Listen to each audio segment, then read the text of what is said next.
Ang halimaw sa ilalim ng kama, sa isang maliit na bayan, nakatira si Anna, isang batang mahilig magbasa ng mga kwento bago matulog.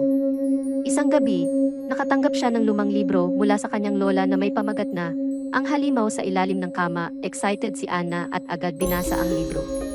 Nakasaad dito ang kwento ng halimaw na nakatira sa ilalim ng kama at kumukuha ng mga batang hindi sumusunod sa kanilang magulang.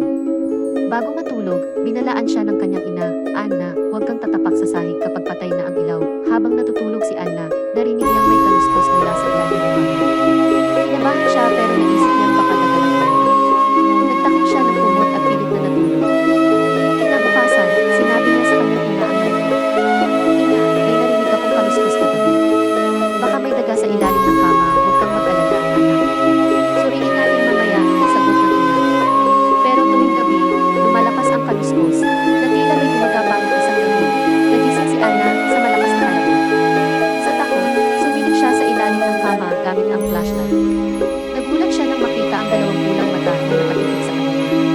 Agad siyang umatras at tumakbo palabas ng kwarto. Ina!